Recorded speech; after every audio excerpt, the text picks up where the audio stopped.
بسم اللہ الرحمن الرحیم۔ شروع اللہ کے نام سے جو بڑا مہربان اور نہایت رحم کرنے والا ہے۔ انفارمیشن ڈیسک کے عزیز دوستو، السلام علیکم۔ آج ہم آپ کو حضرت خضر علیہ السلام کے واقعے کے بارے میں بتائیں گے۔ حضرت موسیٰ علیہ السلام بنی اسرائیل کو خطاب کرنے کے لیے کھڑے ہوئے تو ان سے سوال کیا گیا کہ لوگوں میں سب سے زیادہ علم کس کے پاس ہے؟ حضرت موسیٰ علیہ السلام نے فرمایا میرے پاس۔ تو اللہ تعالیٰ نے ان پر عتاب کیا کہ علم کو اللہ کی طرف منسوب کیوں نہیں کیا؟ چنانچہ اللہ تعالیٰ نے وہی بھیجی کہ بحرین جہاں دو دریا ملتے ہیں وہاں میرے بندوں میں سے ایک بندہ ایسا ہے جس کے پاس آپ سے زیادہ علم ہے۔ حضرت موسیٰ علیہ السلام وہاں پہنچے تو حضرت خضر سے ملاقات ہوئی۔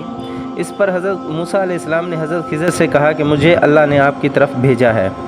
حضرت خضر نے فرمایا اگر میری پیروی کرنا ہی چاہتے ہو تو جب تک کوئی بات میں خود نہ بیان کروں آپ مجھ سے نہیں پوچھیں گے۔ حضرت موسیٰ علیہ السلام نے فرمایا ٹھیک ہے۔ پھر حضرت موسیٰ علیہ السلام اور حضرت خضر علیہ السلام دونوں ساحل پر چل رہے تھے کہ ایک کشتی ان کے پاس سے گزری۔ انہوں نے کہا کہ ہمیں بھی سوار کر لو۔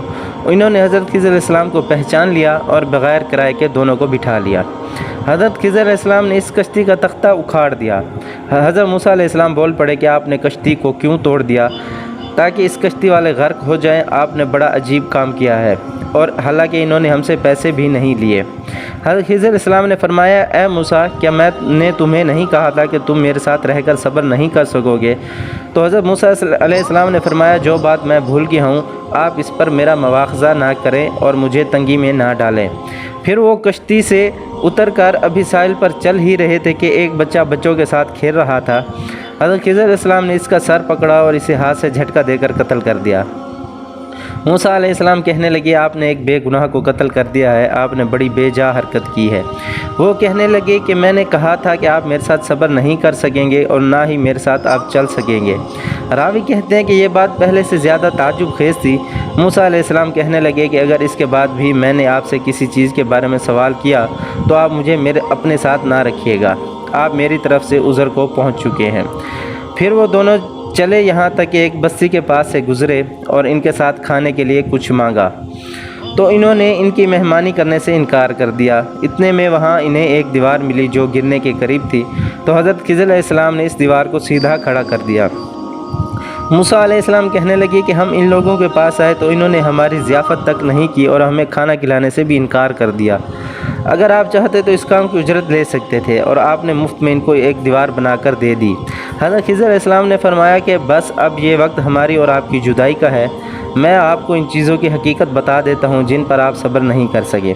اور حضرت خضر علیہ السلام حضرت موسیٰ کا کپڑا پکڑ کر فرمایا کہ میں اب آپ کو ان کاموں کا راز بتا دیتا ہوں کہ جن پر آپ صبر نہیں کر سکے۔ تو سب سے پہلے جو کشتی تھی وہ ان مسکینوں کی تھی جو سمندر میں مزدوری کرتے تھے، اور ان کے آگے ایک بادشاہ تھا جو ظلماً کشتیوں کو چھین لیتا تھا۔ تو میں نے چاہا کہ میں اس کشتی کو عیب دار کر دوں، تو جب کشتی چھیننے والا آیا تو اس نے کشتی کو عیب دار سمجھ کر چھوڑ دیا اور وہ کشتی آگے بڑھ گئی، اور کشتی والوں نے ایک لکڑی لگا کر اسے درست کر لیا، اور وہ لڑکا جسے میں نے قتل کیا تھا فطرتاً کافر تھا۔ اس کے ماں باپ اس سے بڑا پیار کرتے تھے، تو جب وہ بڑا ہوتا تو وہ اپنے ماں باپ کو سرکشی میں بھی پھنسا دیتا۔ تو ہم نے چاہا کہ اللہ تعالیٰ ان کو اس لڑکے کے بدلے میں دوسرا لڑکا عطا فرما دے جو کہ اس سے بہتر ہو۔ اور وہ جو دیوار میں نے درست کی وہ 2 یتیم لڑکوں کی تھی جس کے نیچے خزانہ تھا، اور وہ بچے ابھی چھوٹے ہیں۔ اگر وہ دیوار گر جاتی تو بستی والوں کو معلوم ہو جاتا تو وہ اس میں سے خزانہ نکال کر لے جاتے۔ تو میں نے اس دیوار کو اس لیے سیدھا کر دیا کہ جب وہ لڑکے بڑے ہوں گے ان کو ان خزانے کے بارے میں معلوم ہوگا تو اس کو نکال کر اپنا گزر بسر کر سکیں گے۔ تو اے موسیٰ یہ ساری وہ تمام باتیں تھیں جن کا علم آپ کو نہیں ہے، اور یہ علم خاص اللہ تعالیٰ نے مجھے عنایت فرمایا ہے۔ تو اس کے بعد دونوں ایک دوسرے سے جدا ہو گئے۔ مزید اس طرح کی ویڈیو کو دیکھنے کے لیے ہمارے چینل کو سبسکرائب کریں اور ہماری ویڈیو کو لائک ضرور کریں۔ شکریہ، اللہ حافظ۔